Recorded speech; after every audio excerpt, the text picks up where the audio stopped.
Hello everyone, कैसे हैं आप लोग। आशा करती हूँ आप लोग अच्छे होंगे। तो आज मैंने अभी नाश्ता वगैरह कुछ बनाया नहीं है, बाकी सारे घर के काम कर दिए हैं। और मैं नहा वहा के अभी मैं ये लगा रही हूँ फेस सीरम, क्योंकि मुझे लगाना ही पड़ता है, डॉक्टर ने रेकमेंड किया है। वैसे मुझे कुछ लगाना पसंद नहीं है, लेकिन क्या करें, लगाना पड़ता है, मजबूरी है। मैं फेस पे कुछ लगा लेती हूँ ना, तो मुझे ऐसा लगता है कि जैसे कि पता नहीं क्या ही अलग से कुछ चिपका दिया हो। लेकिन क्या करें अब। और ये देख रहे हैं पीछे थैले, ये सब वो थैले हैं जिनमें वो सब कपड़े रखे हुए हैं जिनका मुझे आज काम करना है, पीको, फॉल, इंटरलॉक वगैरह वगैरह। तो ये मैं लगा रही हूँ अब सनस्क्रीन लोशन, जो कि मेरे फेस को पूरे दिन हाइड्रेट रखता है। मेरा फेस ना बहुत ज़्यादा ड्राई हो रहा है आजकल, पता नहीं क्यों। तो मुझे ये लगाना ही पड़ता है।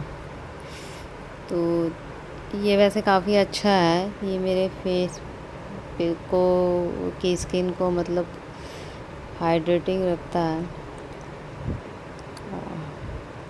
अच्छा रहता है, मतलब फ़ील नहीं होने देता जैसे कि फ़ेस पे कुछ लगाया हुआ है। और जो एक फेस पे मेरे खिंचाव सा रहता है वो नहीं रहता। तो अब मैं लगा रही हूँ वैसलीन, जो कि हाथों की भी मेरी स्किन बहुत ज़्यादा ड्राई हो रही है।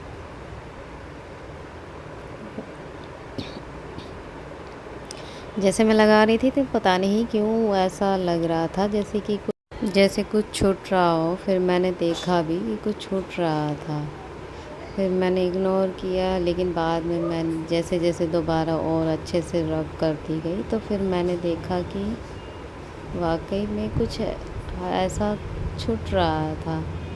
मुझे अजीब सा लगा, वाइट वाइट सा कुछ था। फिर मैंने सोचा कहीं एक्सपायर तो नहीं, मैंने इसको साफ़ किया, फिर चेक किया। देखा तो ये एक्सपायर तो नहीं था। फिर मैंने उसको जो वाइट वाइट सा छूट रहा था, तो उसको मैंने हटाया धीरे धीरे। और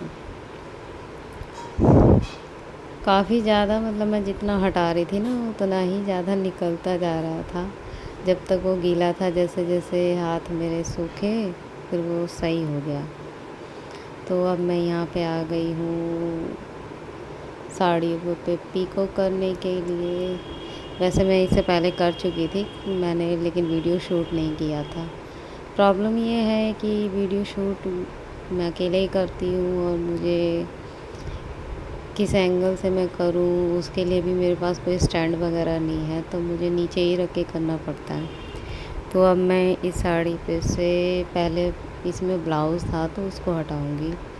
फिर ये जिमी चू वाली साड़ी है जो आजकल बहुत ज़्यादा ट्रेंड में भी है, लेकिन ये मेरी नहीं है, कस्टमर के, जैसे कि मैंने बताया था। तो बस मेरा आजकल अर्निंग का यही एक ज़रिया है। वो भी बहुत कोई ज़्यादा अर्निंग में कर नहीं पाती हूँ, क्योंकि महीने में कपड़े ज़्यादा आते नहीं हैं, 2 से 3 जोड़ी आ गए। और फिर तो 2-3 जोड़ी में होता ही क्या है, कभी कोई मान लीजिए कोई त्योहार है तो उसमें महीने में अधिकतम 6-7 कपड़े आ गए, तो उतने से नहीं होता है। लेकिन क्या करें, बस करती हूँ। मैं बस इसी कोशिश में हूँ कि धीरे धीरे मतलब मेरी अर्निंग बढ़े, तो मैं एक अच्छा सा मतलब अपना मतलब मेरा सपना है कि मैं एक खुद का ब्रांड बनाऊँ, खुद का एक बहुत बड़ा बुटीक खोलूँ, फिर खुद के ब्रांड की एक बहुत बड़ी कंपनी खोलूँ, जिससे कि मैं अपने बच्चों को अच्छा फ्यूचर दे सकूँ। क्योंकि मेरे बाद में मेरे बच्चों का कोई है नहीं। हमें मेरे ससुराल वालों ने बहुत बड़ा धोखा दिया।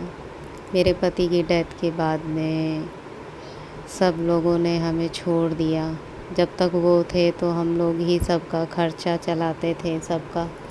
मतलब वो एक अकेले ऐसे थे जिनकी नौकरी थी। तो पीछे से मेरी बेटी की आवाज़ आ रही है। तो ये होता है कि मतलब उन लोगों ने एक एटीएम मशीन की तरह मेरे हस्बैंड को इस्तेमाल किया।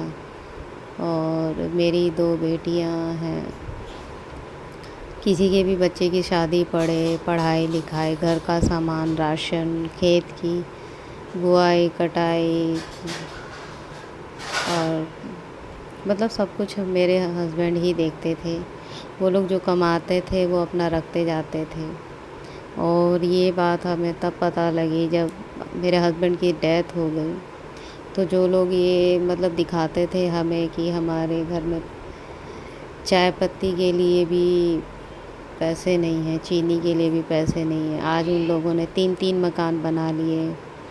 किसी ने गाड़ी खरीद ली, किसी ने कुछ कर लिया। मतलब उन लोगों ने बस मेरे पति को लूटा। और आज ऐसे दिन आ गए हैं कि मैं मेरी बेटियों के साथ में सबसे अलग हो रही, क्योंकि उन लोगों ने बिना वजह हमसे रिश्ता तोड़ दिया। जबकि मैंने किसी को कुछ कहा नहीं, बस इतना ही कहा कि जो मेरी बेटियों का अधिकार है बस वो दे दीजिए, मुझे कुछ नहीं चाहिए। बावजूद उसके उन लोगों ने हमसे रिश्ता तोड़ दिया।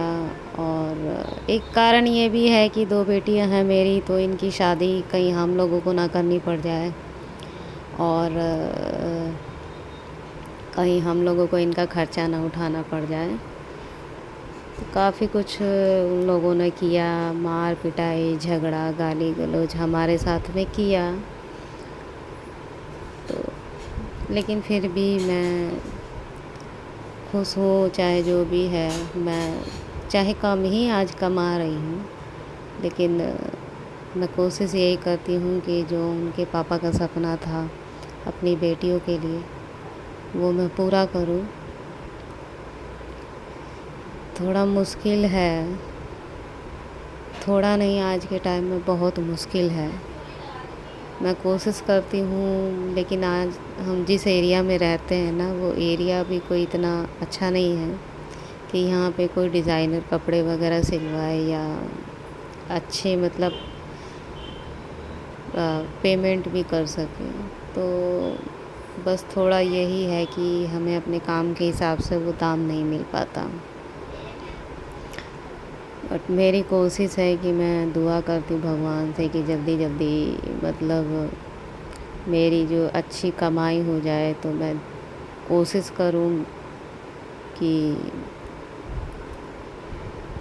मैं एक बहुत अच्छा सा अपना बुटीक खोलूँ। उसके बाद बुटीक खोलने के बाद जब वो चलने लगेगा, अच्छा चलने लग जाएगा, आप सबकी दुआ रहेगी, तो फिर मैं एक खुद का ब्रांड बनाना चाहती हूँ। तो मेरे हस्बैंड चाहते थे कि जैसे लाइफ उन्होंने जी दूसरों के लिए, अपने सारे सपनों को तोड़कर दूसरों के सपनों को पूरा किया। वो चाहते थे कि मेरी बेटियां ऐसा ना जिए, लेकिन शायद भगवान को भी मंजूर नहीं था। उन्होंने हमारे साथ में इतनी बड़ी दुर्घटना कर दी। और उससे बड़ा दुर्भाग्यपूर्ण ये रहा कि जो मेरे ससुराल वाले थे उन लोगों ने भी हमें धोखा दिया, हम लोगों को जीने मरने के लिए छोड़ दिया। एक हमारी सास है, उन्होंने भी मान लिया चलो एक बहू होने के नाते वो मुझे पसंद नहीं करती, लेकिन कभी मैंने उनके साथ में ईमानदारी से कहूँ तो कुछ गलत नहीं किया, ना किसी परिवार वाले के साथ में गलत किया। मेरे हस्बैंड ने जैसे बोला, जैसे रखा, मैं रही उनके साथ में। और हर एक चीज़ को माना मैंने, हर एक उनके फ़ैसले को मैंने मतलब उनके हर एक फ़ैसले का मैंने सम्मान भी किया। लेकिन वो मेरी सास, अब क्या ही कहूँ उनके बारे में, वो बहुत बुज़ुर्ग है, उन्होंने दुनिया हमसे ज़्यादा देखी है। लेकिन दुनिया देखने का मतलब शायद मेरे हिसाब से तो ये समझ में आता है कि इंसान चाहे दुनिया कितनी भी देख ले, लेकिन उसमें अगर इंसानियत नहीं है तो वो इंसान सही मायने में है ही नहीं।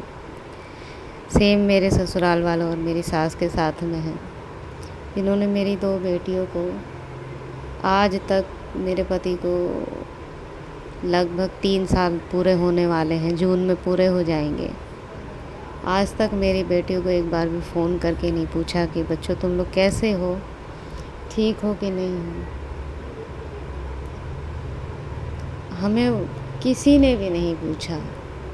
जब मेरे पति थे ना तो भैया 10,000 भेज दो, भैया 20,000 भेज दो, भैया गाड़ी लेनी है, भैया घर बनाना, भैया ये करना, भैया वो करना, मतलब सब कुछ वही करते थे। और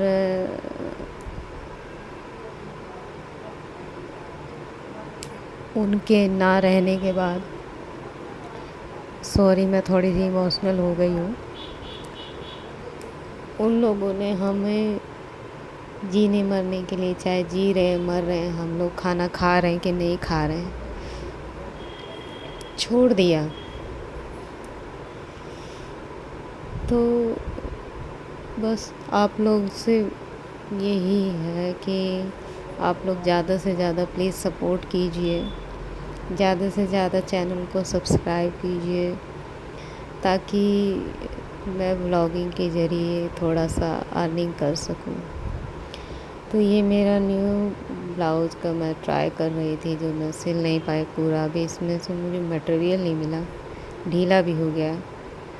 तो आज का ब्लॉग मैं यहीं समाप्त करती हूँ। नेक्स्ट मिलते हैं हम आपसे नेक्स्ट ब्लॉग में, और ये ज़रूर बताइएगा मैं कैसी लग रही हूँ। बाय।